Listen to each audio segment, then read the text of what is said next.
Hello students, मैं उम्मीद करता हूं कि आप सभी लोग अच्छे होंगे।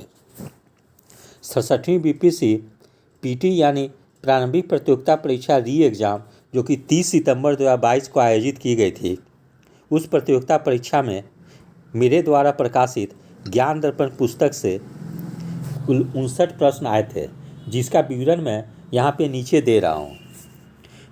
जैसे निम्नलिखित प्रश्न ज्ञान दर्पण पुस्तक में उल्लेखित है। जिस प्रश्न के आगे सही का निशान लगा है वे कठिन प्रवृत्ति के थे, यानी उनका लेवल जो था कि टफ था। ऐसे प्रश्नों की कुल संख्या 18 है, जबकि ज्ञान दर्पण पुस्तक से कुल 59 प्रश्न आए हैं। तो इस प्रकार से 18 प्रश्न जो थे वो थोड़े कठिन प्रवृत्ति के थे या उनका लेवल हाई था। जो अभ्यर्थी प्रारंभिक प्रतियोगिता परीक्षा में 2, 4, 5, 10 नंबर से फेल कर जाते हैं, वे लोग अगर ज्ञान दर्पण द्वारा प्रकाशित पुस्तक को पढ़ेंगे, चाहे वो करेंट अफेयर्स की पुस्तक हो या बजट या इकोनॉमिक सर्वे की हो या प्रैक्टिस पेपर हो, तो निश्चित रूप से उन लोगों को प्रारंभिक प्रतियोगिता परीक्षा में सफलता मिलेगी। और जिन लोगों की रिजल्ट 2, 3, 4 नंबर से गड़बड़ा जाती है 5 नंबर से, उन लोगों को इस पुस्तक पढ़ने से जो निश्चित रूप से मदद मिलेगी और वे लोग प्रारंभिक प्रतियोगिता परीक्षा में निश्चित रूप से सफल होंगे। तो मैंने ये जो प्रश्न का जो क्रम दिया है वो सीरीज बी का है। तो सीरीज बी में आप जैसे क्वेश्चन नंबर 7 पे देख सकते हैं, सरदार उधम सिंह ने मारा था, ठीक है, तो माइकल ओ ड्वायर को मारा था।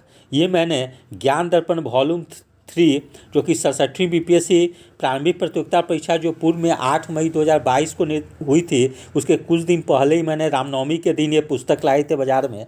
तो जो 67वीं बीपीएससी आई थी उसको वॉल्यूम 3 नाम मैंने दिया था, एग्ज़ाम के कुछ दिनों पूर्व ही आई थी। तो उसमें ज्ञान दर्पण वॉल्यूम 3 सेट 5 प्रश्न संख्या 12 है। ये प्रश्न जो था कि वहाँ से उठाकर डायरेक्ट पूछे गए हैं। फिर प्रश्न संख्या 150 है, बिहार के आर्थिक सर्वेक्षण 2021-22 के अनुसार गलत कथन को चुनिए। तो जैसे बिहार में प्राथमिक क्षेत्र में वृद्धि 2.8% है, तो यही गलत है, इसका आंसर ए हो जाएगा। जबकि बिहार के द्वितीयक क्षेत्र में वृद्धि 4.8%, फिर बिहार के प्राथमिक क्षेत्र में वृद्धि 2.3% और बिहार में तृतीय क्षेत्र में वृद्धि 8.5%। तो इस प्रकार से ऑप्शन ए जो है गलत है, जबकि बाकी 3 जो ऑप्शन दिए गए हैं वो तीनों सही है। तो ये जो था कि मेरे द्वारा जो करेंट अफेयर्स की पुस्तक निकाली गई थी उसमें ये तीनों आंकड़े दिए गए हैं। तो ये प्रश्न को आप तभी सॉल्व कर सकते थे जब आपको मतलब कंप्लीट तीनों मतलब ऑप्शन के बारे में जानकारी होगी, तभी कर सकते थे। तो ये एक बहुत महत्वपूर्ण क्वेश्चन है, इसमें मोस्टली स्टूडेंट्स ने गलती की है। तो जो भी ज्ञान दर्पण करंट अफेयर्स पुस्तक पढ़े होंगे उनको इसमें निश्चित रूप से मदद मिली होगी। और यही जो है कि 2-3 क्वेश्चन टफ लेवल की जो क्वेश्चन होती है और स्टूडेंट लोग ऐसे प्रश्न को जो सही सॉल्व कर देते हैं वो लोग काफ़ी आगे बढ़ जाते हैं। तो ये क्वेश्चन जो है ज्ञान दर्पण करंट अफेयर्स पेज नंबर 30 पे है। फिर प्रश्न संख्या 139 देखते हैं, प्रति व्यक्ति आय के अवरोही क्रम में बिहार राज्य के जिलों का सही क्रम चुनिए। तो इसमें जो ऑप्शन बी दी गई थी, जैसे नवादा, किशनगंज, पूर्वी चंपारण, अररिया, शिवहर, ये जो है ज्ञान दर्पण आर्थिक सर्वेक्षण पेज नंबर 8 पे दी गई है। फिर प्रश्न संख्या 137, वित्तीय वर्ष 2022-23 के लिए राजकोषीय घाटा बिहार के जीएसडीपी का कितना प्रतिशत होने का अनुमान है। इसका सही आंसर हो जाएगा 3.47%। ये ज्ञान दर्पण करंट अफेयर्स पेज नंबर 31 पे दी गई है।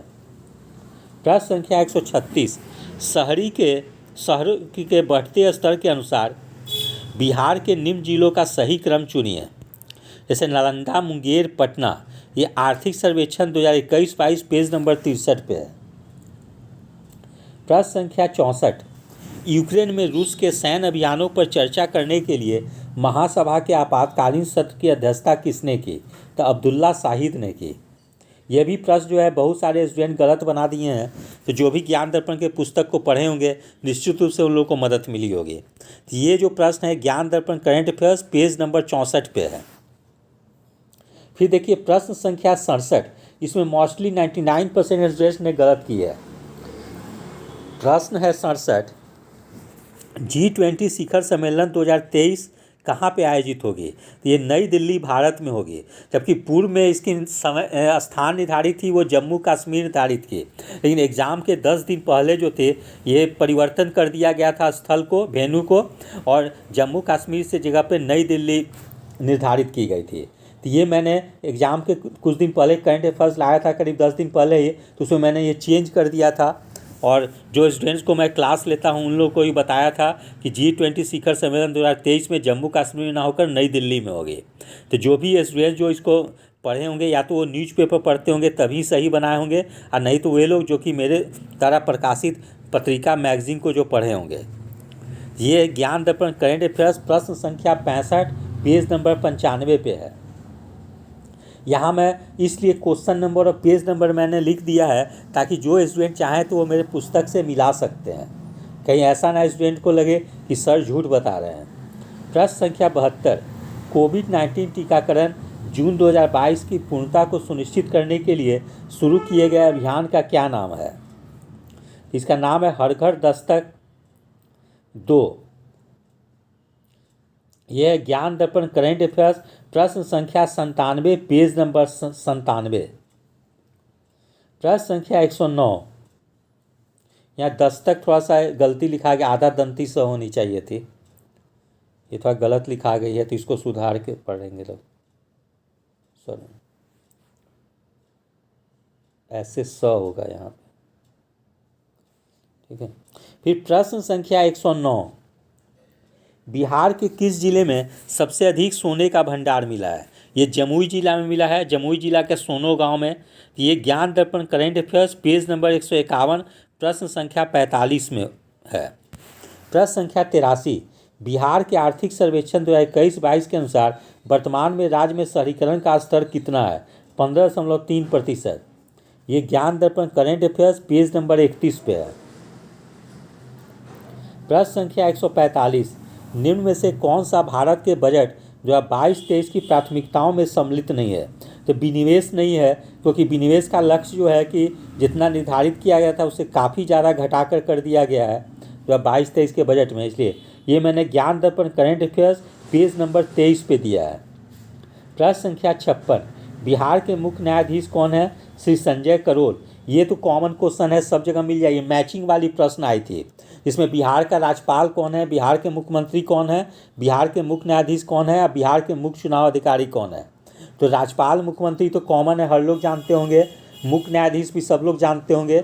बिहार के मुख्य चुनाव अधिकारी के बारे में लोग नहीं जानते होंगे, ये श्री HR श्रीनिवास हैं।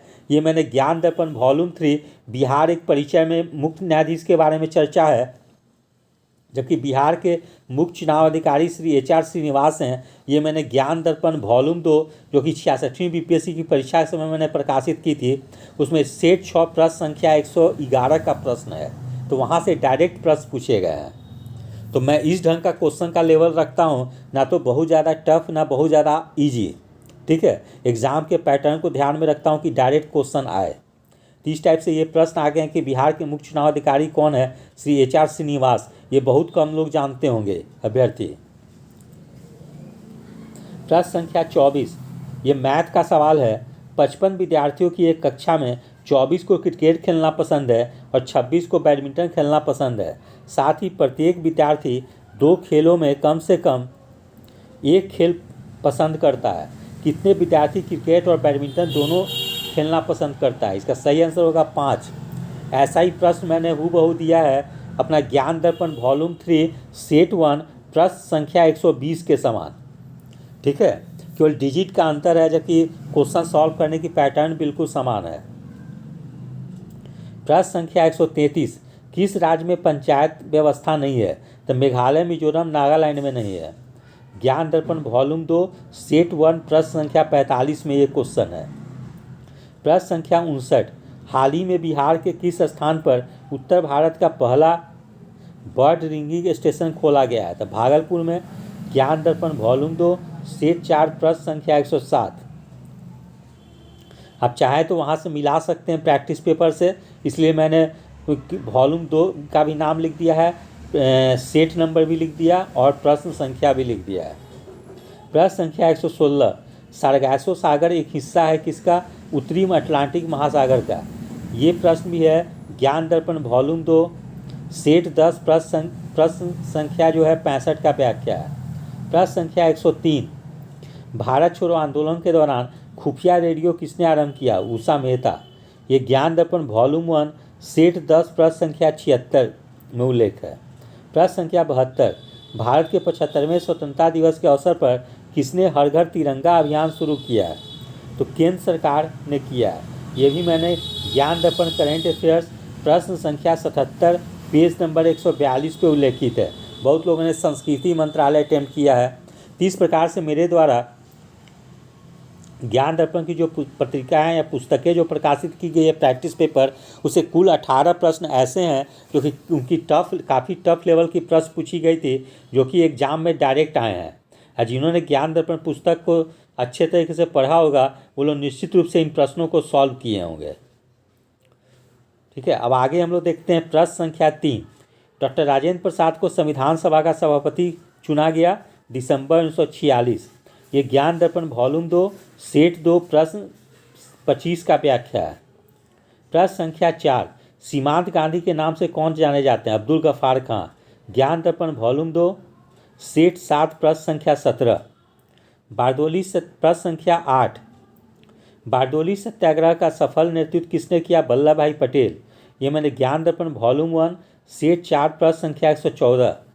प्रश्न संख्या 9, इनमें से कौन 1946 में भारत भेजे गए कैबिनेट मिशन का सदस्य नहीं था? Ramsay MacDonald. ये 4 विकल्प दिए गए थे, उसमें से एक गलत था, वो बताना था। यह ज्ञान दर्पण वॉल्यूम 3 सेट 6 प्रश्न संख्या 27 का व्याख्या है।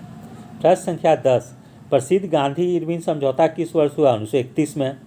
ज्ञान दर्पण वॉल्यूम 3 सेट 6 प्रश्न संख्या 16 का व्याख्या है।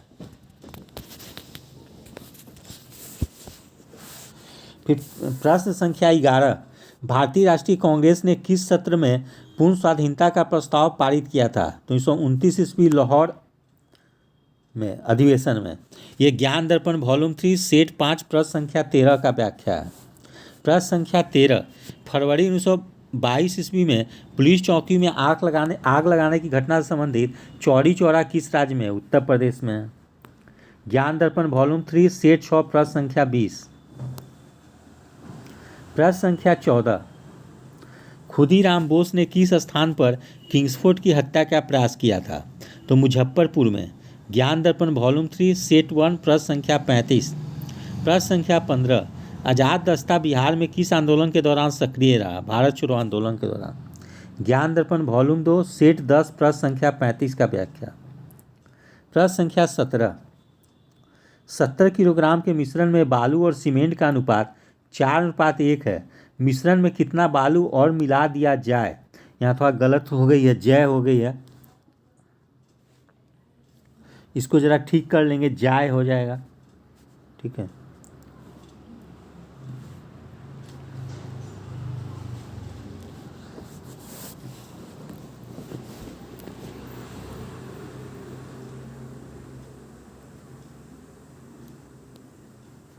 मिला दिया जाए कि उसमें बालू और सीमेंट का अनुपात 6:1 हो जाए।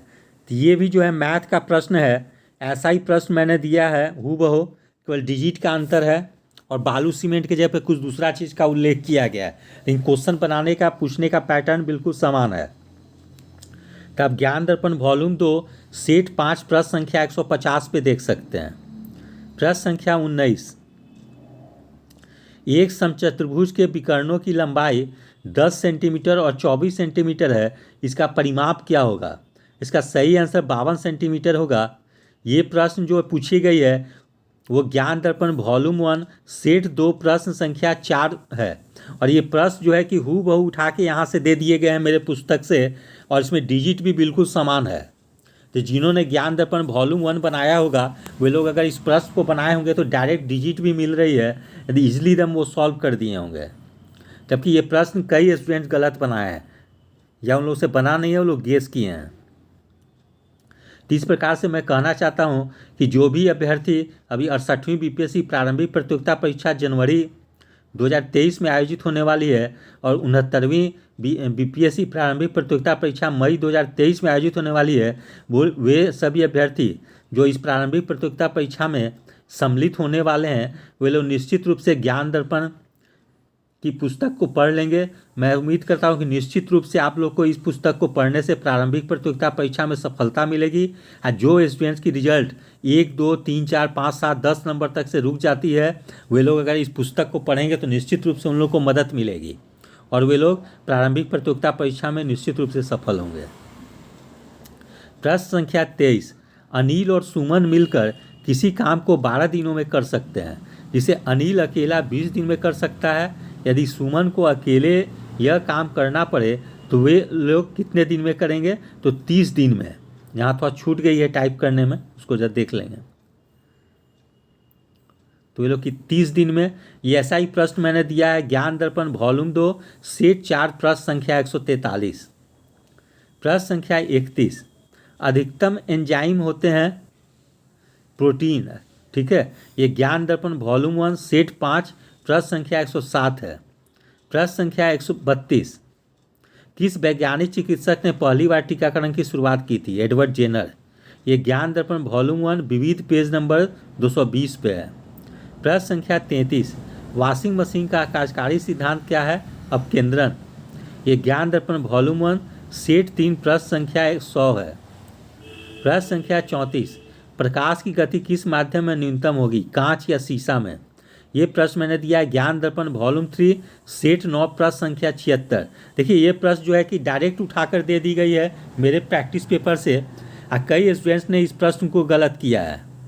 ठीक है, तो जो भी स्टूडेंट्स मेरे प्रैक्टिस पेपर को पढ़ेंगे वो निश्चित रूप से उन लोग को फायदा होगी। प्रश्न संख्या 35, निम्न में से कौन सी सदिश राशि नहीं है? तो गति नहीं है। ये मैंने दिया ज्ञान दर्पण वॉल्यूम 3 सेट 2 प्रश्न संख्या 82 का व्याख्या। प्रश्न संख्या 43, परमाणु के नाभिक में कौन से मूल कण होते हैं? प्रोटॉन और न्यूट्रॉन। ज्ञान दर्पण वॉल्यूम 3 पेज नंबर 216। प्रश्न संख्या 45, निम्न में से कौन से पीतल के घटक हैं? तांबा और जस्ता। ये ज्ञान दर्पण वॉल्यूम 3 पेज नंबर 223 पे है। या ज्ञान दर्पण वॉल्यूम 2 सेट 2 प्रश्न संख्या 71 है। तो इस प्रकार से आप देख सकते हैं कि मेरे प्रैक्टिस पेपर से डायरेक्ट प्रश्न आ रहे हैं। आप अगर वॉल्यूम 2 बनाए होंगे सेट 2 प्रश्न संख्या 71 तो वहाँ आपको ये प्रश्न डायरेक्ट मिल जाएंगे। प्रश्न संख्या 46, निम्न में से किसे अनबुझा चूना कहते हैं? CaO को। ये ज्ञान दर्पण वॉल्यूम 3 पेज नंबर 222 पे है।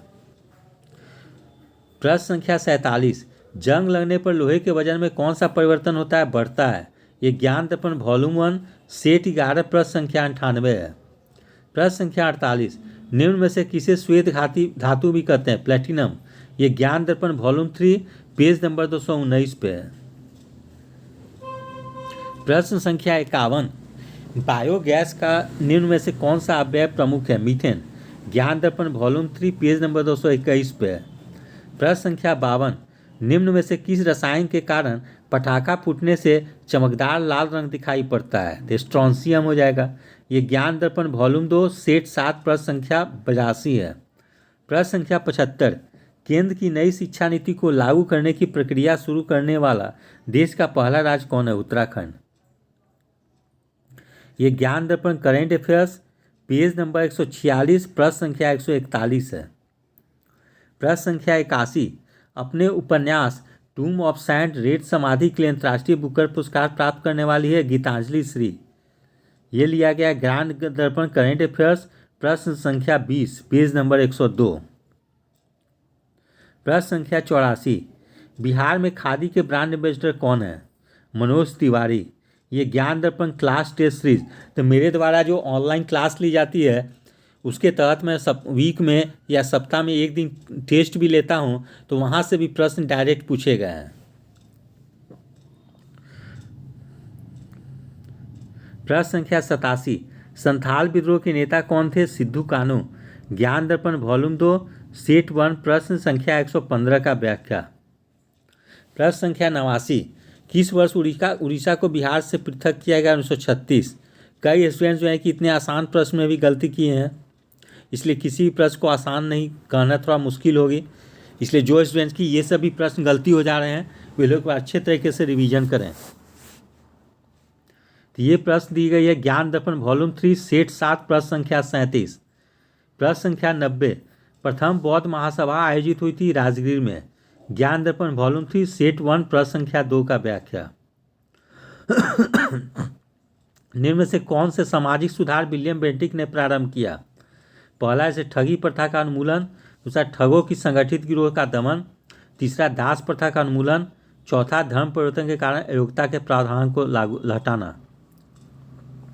तब पहला दूसरा लॉर्ड विलियम बेंटिक से संबंधित है। सती प्रथा का उन्मूलन, ठगों की संगठित गिरोह का दमन, ये उसी के समय में स्लीमैन ने किया था।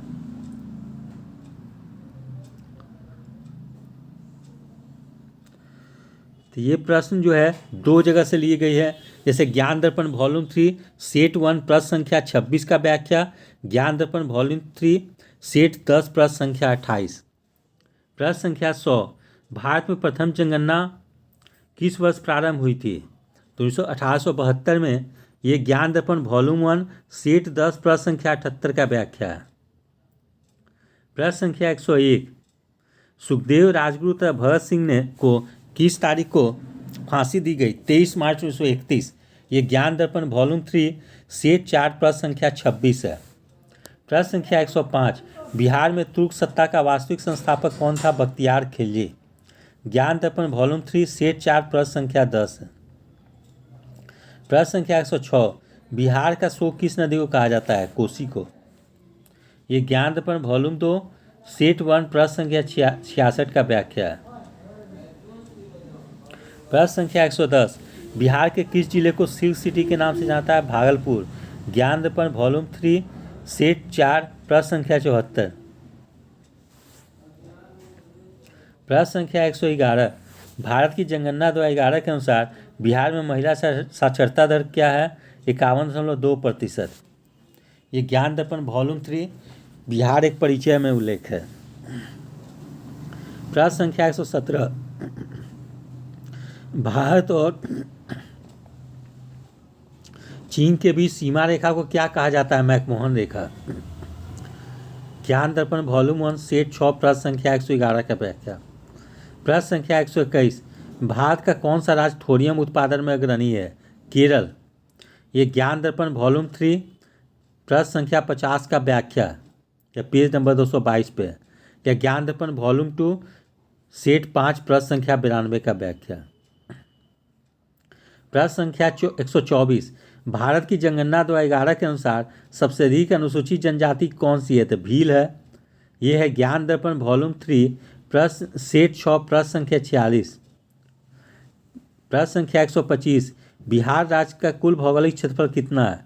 94,163 वर्ग किलोमीटर। ये प्रश्न ज्ञान दर्पण वॉल्यूम 3 बिहार एक परिचय में उल्लेखित है। इस प्रकार से मेरे द्वारा कुल 59 प्रश्न का यहाँ पे चर्चा की गई है कि मेरे द्वारा ज्ञान दर्पण लिखित पुस्तक में से कुल 59 प्रश्न आए हैं।